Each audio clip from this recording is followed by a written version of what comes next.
Synergy Practices powered by Arminco Inc. I'm your host Sasha Hawatpal with my co-host Artin Safarian. We are talking practice acquisitions versus starting up a dental practice. And today we're joined with special guest Lori Riley from US Bank. Thanks for joining us, Lori. Thanks for having me. Thanks for joining us, Lori. Appreciate you being on the podcast. Give us a little bit about yourself, your background. Sure. Yeah. So for the last 5 years, I've been working in practice finance, working exclusively with dentists, primarily on the acquisition side, and recently have joined US Bank back in August. And how long have you done financing altogether? Yeah, 18 years in finance. 18 years in the finance industry, 5 years working with dentists, primarily on acquisition. I assume you've done some startups. A few startups, primarily if they're starting a second, third, or fourth location. Okay. But for their first practice, it's been purely acquisitions. All right.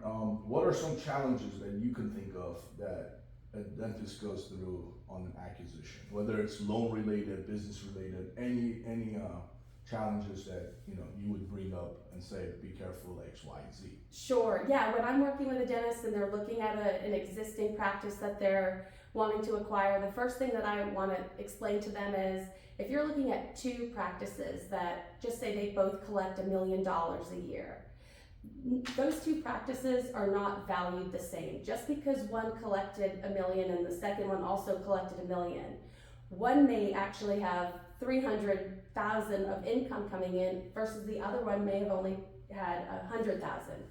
So when you're looking, sometimes in their mind they're like, I want $1 million practice. Well, no, what you really want is a profitable practice. So when you say income, you meant profit. Profit. So you're That's talking right. about the income for the dentist. Yeah. Okay. So when they're looking at it, sometimes they don't understand why practice A does not cash flow and why we're not able to provide them with that loan. But why practice B, again, $1 million in collections, why that one would work for them. Okay. So that's a big challenge. The other challenge is when they're going in to acquire an existing practice, they'll come to me and say, hey, I'm gonna need an additional, let's call it $200,000 when I get in there because I want new equipment, I wanna change the layout. So they are inheriting what that practice looked like prior to them walking in the door. So in your opinion, not your bank in particular, do you think banks lend easier on acquisitions versus startup? Not necessarily, no. I think that there's specific programs out there at every bank, and if a bank has a startup program, that they're dedicated to working with those dentists on their startup vision and have things streamlined to make it easy for them. Okay. When banks are looking at the cash flow aspect, that's where the acquisition financing comes in. So many banks are cash flow lenders, so when they're able to look historically at what that practice has done, they're able to make a decision. So is there on an acquisition loan, does the bank ever look at if the doctor is being replaced by the other doctor? Let's assume there is $300,000 of profit, right? Yeah. If I'm being replaced, are the banks looking at, well, what if you can't make that happen? Is there a calculation somewhere in there that they're also taking that into account? So what we do typically, generally speaking, is we would look at the borrower, so the person buying the practice. We want to see what their collection and production reports look like historically. Yes, so for that $1 million practice, if they've, the last couple years they've only produced themselves $200,000, we would want to dig in deeper and understand, how do you plan on making this transition work? How are you going to be able to get up to speed at the level that the seller was at to make sure you're not biting off more than you can chew, and that you can keep the practice where it was historically or grow it even further. Okay, that's if it's low and you're expecting the dentist to do more. So it's an improvement. What about the other way? Is there a risk factor for the bank that says, okay, Lori is the doctor in the space who's been netting 300, Art's buying it, is he really gonna make that 300 happen too? Or what if he drops?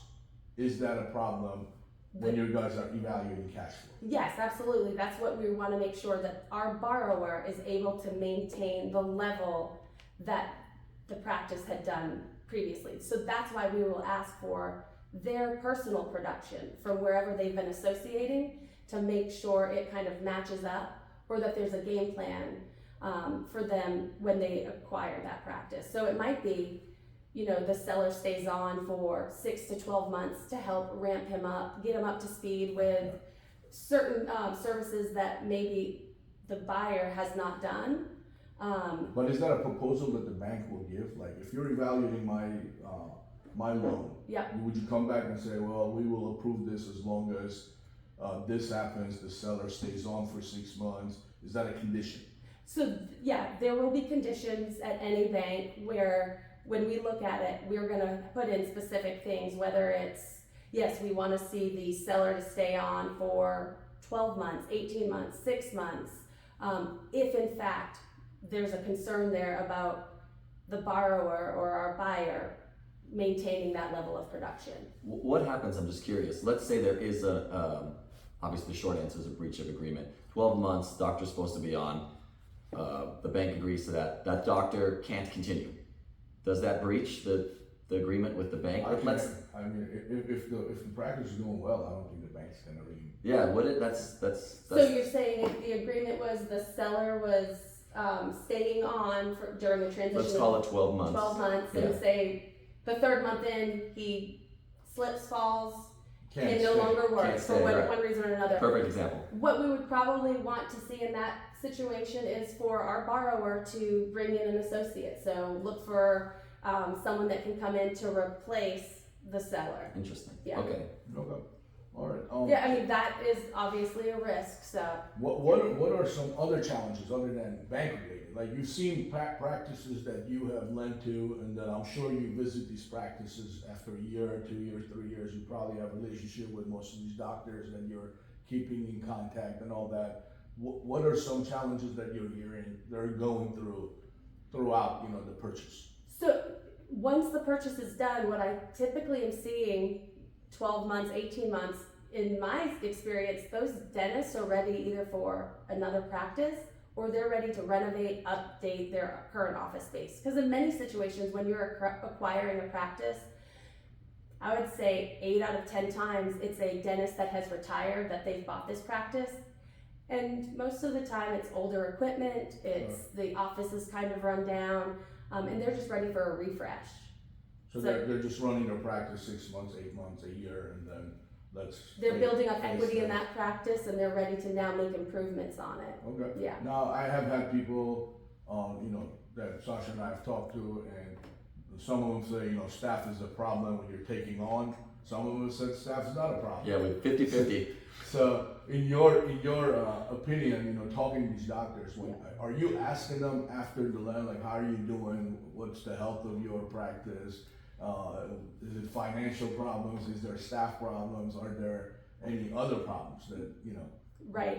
anyone should expect? Yeah, and even prior to us, closing on the loan, one of the questions that we ask is understanding who the staff currently is, how long they've been at the practice, and then what is that plan for the staff? Are they planning on staying post-closing? And many times when it is an acquisition, the staff's not aware that there's a sale happening. Right. So it's really mostly coming from the seller. Yeah, I believe that, these 5 staff members will stay on.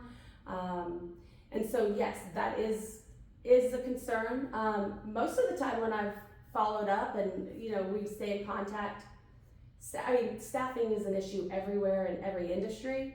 But I've seen, they've been able to, part of that is the goodwill, so they are trying to maintain great relations with those longtime staff members. That's important for the buying dentist, just to maintain those relationships with patients. But yeah, there's all sorts of situations that happen. Someone is pregnant, leaves for maternity leave, maybe they don't come back. During COVID, what I heard a lot is it was hard for them to bring back the hygienist. So I think everyone was struggling. And the assistants. And the assistants too, yeah. I think during COVID, a lot of assistants switched where they were working. Yeah. A lot of them, Yeah, industries Yeah. or yeah. Well, not even industries, Oh. like from one office to another office, that there's a lot of exchange happening there. Getting pulled. Yeah. The other thing that I also see that are challenges is really just like software, the accounting software, the practice software. depending on how old that practice is, dated, they may not even have electronic medical records. Like I've seen a gambit of things. Yeah. So And if you upgrade your challenge, you have to go through training your staff too. If the staff was there for a long because they're time, used to right? it one They're used to- way. yeah. Especially if it's charts, going from charts to digital. Correct. Yeah. For me, that would be one of the hardest things in any business, right? When you inquire a business and then you upgrade the software, then you have to go through The training. of the staff, and sometimes staff, it's hard to train them because they're thinking one way, not necessarily on the software, but even in the process. Sure. Right. Yeah. So some people are, it's easier to do it one way because they've done it for 6 years, 4 years, 5 years. Now you're coming in there and saying, no, this is the correct A practice. whole new process. Yeah. So. One of the things that we definitely advise our doctors when they are acquiring a practice is, don't go in there and try to change things on day one. If you do see changes or want to make changes, you need to, take into account who you have on staff and make those changes gradually. Sure. Because I'm sure in their mind they're going in and they're gonna have 10 things that they want to do on day one. Right. And again, you don't want to rock the boat. You kind of want to ease into everything. That brings me up our next question. Do banks have programs that they coach the doctor throughout the process? Is it a specific thing, or that depends on the person they're talking to? Yeah, there are some lenders out there that do have, practice consultants in-house that can help dentists kind of throughout that process. I see that more on the startup side. But no, there are banks out there that have that. Okay. I have a scenario. I want to kind of go back to what Art was asking earlier when he said, we were talking a little bit about your experience with practice acquisitions and startups. I have an actual scenario of a dentist, and just curious, because I know that's what our listeners are thinking. Let's say I'm a third year out of college dentist. Okay. I've been working somewhere. I've got about a 700, for the sake of the story, credit score. In your opinion, someone with 15 years experience, would it be easier for me if I've got some debt, let's say there's some debt associated with it and all that, to get a loan for a practice acquisition?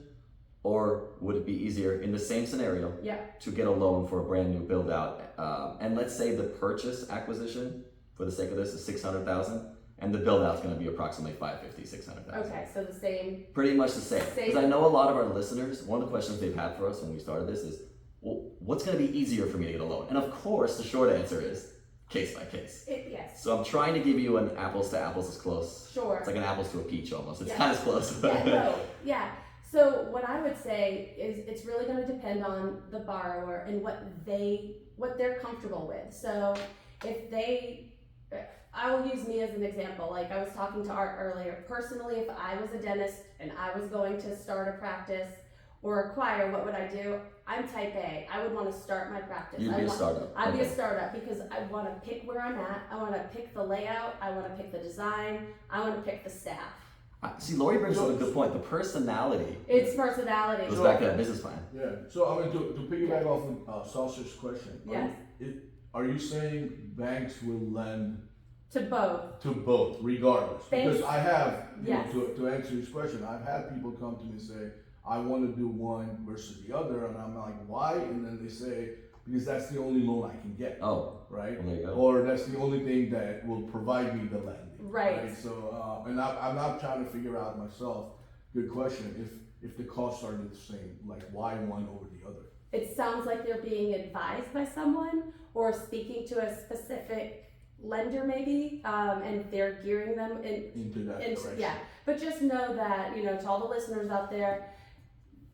Banks love dentists. There are startup programs at a variety of banks. There are acquisition programs at a variety of banks. So you're not pigeonholed into only being able to do an acquisition or only being able to do a startup. It's going to be preference. And it's really more of them. If they're driven wanting to do that startup, that should be their focus versus here's how I'd say what would be great for someone that wants to do an acquisition. Someone that maybe doesn't want to have to go and do a lot of marketing, that doesn't care so much about the design of the practice. They just want to go in and start doing dentistry on day one and kind of take over something that's already been built out for them. Sure. That's the perfect person for an acquisition.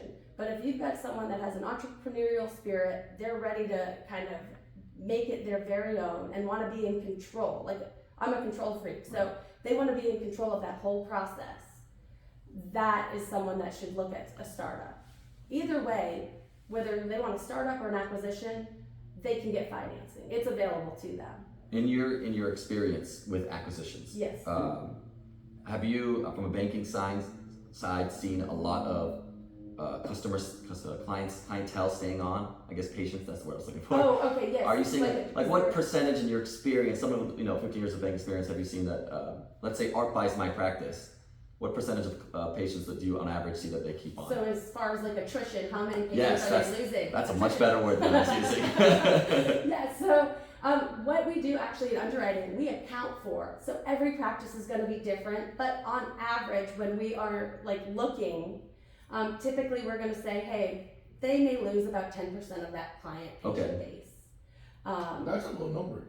Yeah, I was thinking more, to be honest. That's a pretty low number. And remember, with the acquisition, the goodwill, that patient base is really what they're acquiring. So that's the most important thing to the buyer and the bank. We want to make sure that they're retaining as many of those patients as possible. And that's why during that transition, we love to have the seller stay on, make introductions to the patients, make sure the staff is on board, hanging in there, and just making introductions to people in the community too, endorsing that new buyer, endorsing the new dentist coming on board. That's so you obviously can speak for your bank, but do you guys take into consideration the equipment of a practice they're purchasing? It's like, or you guys even look at that? Or? We definitely look at that because we want to know, and typically we'll say, hey, can you have an equipment vendor come in? Gotcha. Okay. Check out the equipment. Is there anything that's going to need to be replaced on day one? Right. That makes sense. Because if so, we need to account for that. And because you could have like $100,000 of equipment go bad on you within the first year. And then we didn't, include that in a loan and have to go through all that. So we want to make sure they're set up, good to go,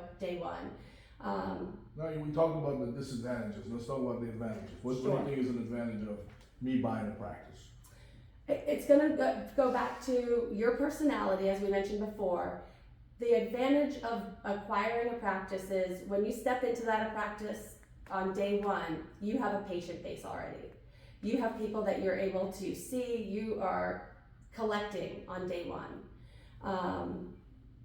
A lot of people look at that and think that's why some banks have told them, "Well, we'll lend you money for buying a practice, but we can't lend you money for a startup." The banks that are saying that are the banks that do not have a startup program. Right. And that's why they're saying that. So in your mind, if someone can get a loan for an acquisition, they can probably get a loan for a startup. Absolutely. That's basically what you're saying. Yes. All right. Yeah. So switching gears to startup now. Lori, Yes. what do you think are some of the advantages of a startup? Like, other than you're making this your own, you're To me, ramping that up. is the biggest thing. event. It's you get to pick your staff. You get to pick your design. Location, location, location. You get to pick where you are. Right. It's huge. Everything's brand new. Who doesn't want the latest and greatest of whatever it is? I like doing upgrades on my phones all the time. So, we want the new shiny thing. Right. But Now, then, you also mentioned location, right? Is that a challenge? Is that because previously, we've discussed leases that are expiring and things like that. If I'm buying a practice, yes. Oh yeah. is that we never even discussed? Oh, yeah, it. let's get back to that. Is that a challenge of I just bought this practice, but the lease is expiring? Does the bank look at that? So yes, banks are going to be wanting to see. Yeah, we will collect that lease prior to closing. So they're either. Can I stop you right there? Yeah, go ahead. Prior to closing, which Yes. means you're already at the We made last. assumptions. The Yeah. bank in general. has Because made the reason I'm assumptions. asking this Yes. is because we have projects or Yes. clients Okay. that are they have no idea. They've used brokers, they have a bank, then they get to the last step. That's when they find out the lease is expiring. Like, no one brought it up to their attention. So- Let's evaluate the lease first. So Right. here's what typically happens. When the seller and the buyer have signed an LOI, and then the buyer is doing their due diligence, the bank is involved, it's at that stage that, and once the loan is approved, typically is when the buyer and seller are saying, hey, we need to make an introduction to the landlord. So sometimes the seller is the landlord, he owns the space, and other times he's leasing space. So deals can go sideways if the landlord, once they make the introduction to the landlord, I've seen all sorts of things where the landlord doesn't like the buyer and so refuses to sign a lease with them. So at that point, the sale is done, it's lost. Right. You get situations where the landlord is planning on selling the property, so they're not going to renew the lease. So I've lost deals that way where we're right there, but they can't get that lease agreement. Typically what banks are doing when we are through the underwriting process, we are looking at on acquisitions, historically, what has that seller been paying rent? So when we're expecting the rent to be somewhere in the ballpark of what they've been paying historically. Mm-hmm. And so we will condition for that, or lenders are going to condition for that. Hey, we're making an assumption here that, your rent is going to be, within 10% of what it has been historically.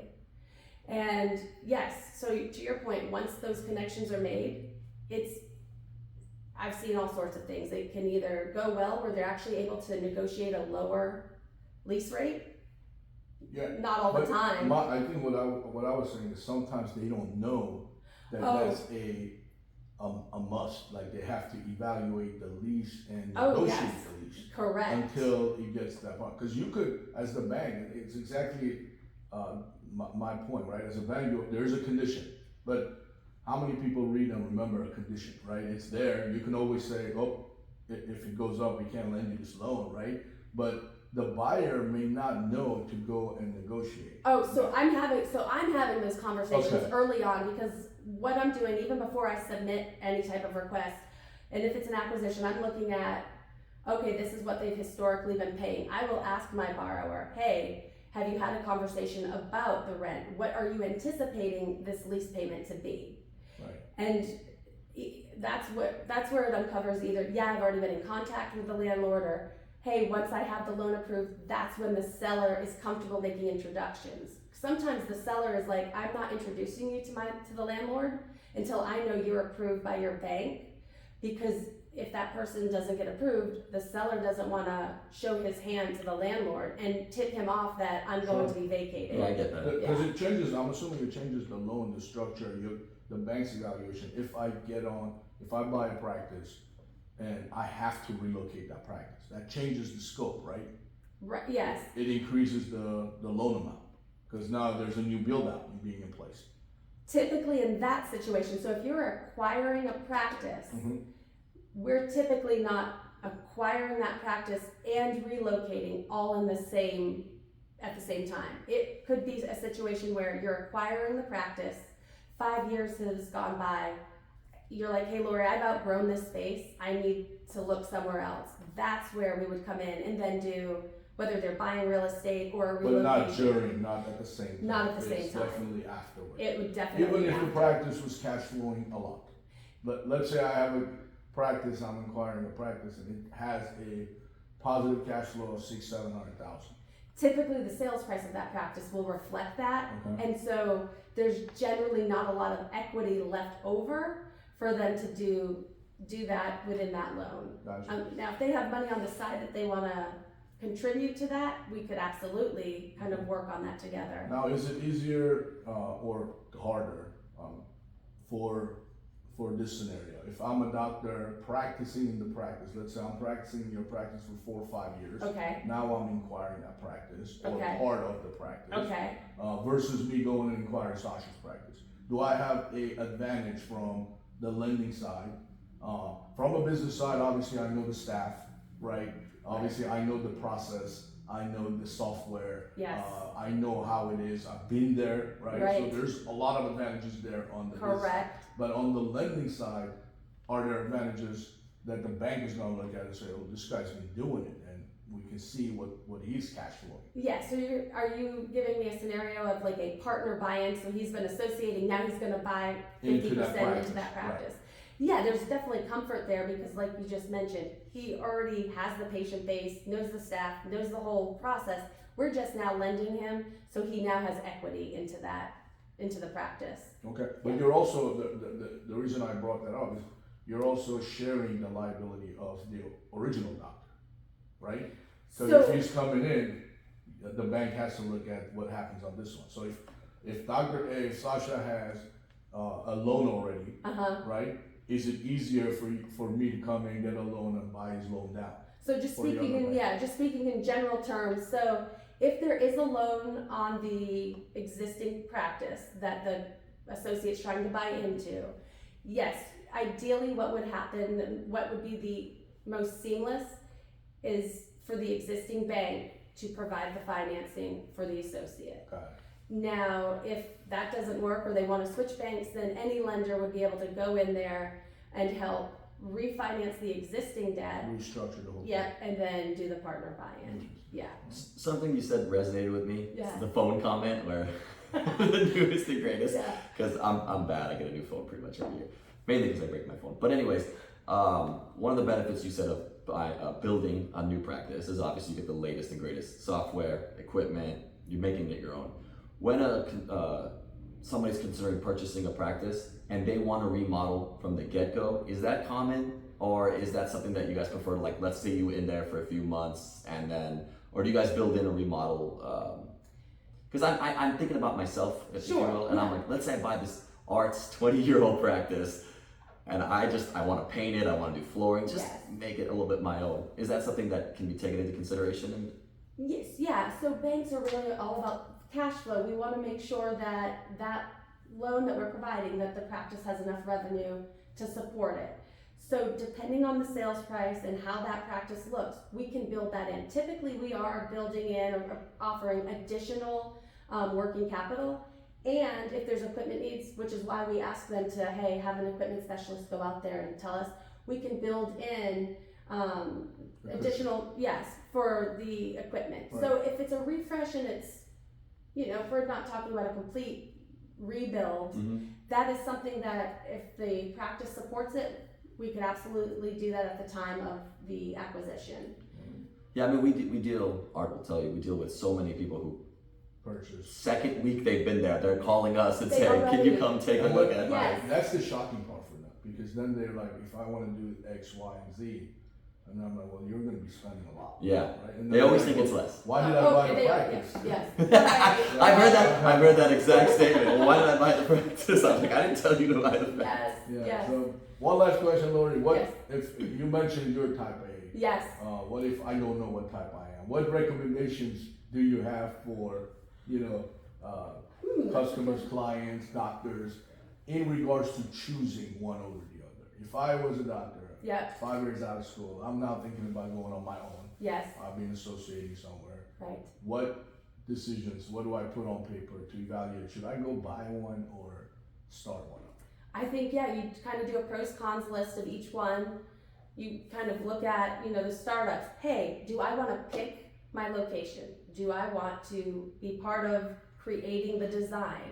Do I want to be able to hire who I choose to hire? And if that's what you say, then the startup. Or if you say to yourself also, hey, I don't want to inherit a staff. I don't want to go in and work with 20-year-old equipment. Again, you're wanting to do a startup. But if you're someone that's like, hey, look, I don't want to worry about having to go hire someone. I don't want to have to do a lot of outreach and marketing and wait for the patients to come to me. Then yeah, you're going to probably ideally want to look at an acquisition. It already has a system in place for you. You're walking in and you're kind of picking up what that seller had done. Maybe you're doing a few tweaks here and there, offering additional insurance, maybe changing insurance companies that you do, maybe new services that you're going to add. But it comes down to what they're comfortable with. If they want that process already in place, acquisitions. If they don't want to have to wait and build it, then do the acquisition where day one. I think building it is the key. In my mind, when I'm looking at it, for people, they have to understand. One way is you have a working capital. Right. You got to make it work. Yeah. And you got to build it. The other way, it's built. You have to sustain it. But there's And you're also still building it though, because you You're still have still to brand. building it, You right. still have to brand That's yourself. You're still gonna have staff turnover. That's correct. You're gonna have the challenge of staff resistance potentially in that, whereas if you did the startup, you've hired them, they know who you are, they know what to expect. And then So of course you have the challenge of hiring people. that's true too. So But remember, trying to keep it. Yeah. even at an acquisition, you have a challenge of keeping them, and if they leave, you have to hire You again. do. That's You're not, releasing yourself from hiring, because you will hire at some point. Either- I own yes. businesses, and every time someone leaves, you gotta hire. Yes, Right, that is so true. Yeah. That's always gonna be, if someone is thinking I'm gonna buy a practice because I'm not gonna hire staff, You they're in will for a be. big You surprise. absolutely Yeah. will. Yes, but They're you gonna get be to a big hire surprise. who you want. Right. Yeah. Right, that's the challenge. Yeah. Yes. Well, Lori, this has been a lot of fun. It's been a pleasure. Lori Thanks, Riley guys. with US Bank, thank you so much for joining us. We'll Thanks include for having Lori's contact information in the description page. Perfect. Feel free to reach out to her once that comes out for any lending, any financial information. She's a wealth of knowledge. This has been Synergy Practices Podcast powered by Armico.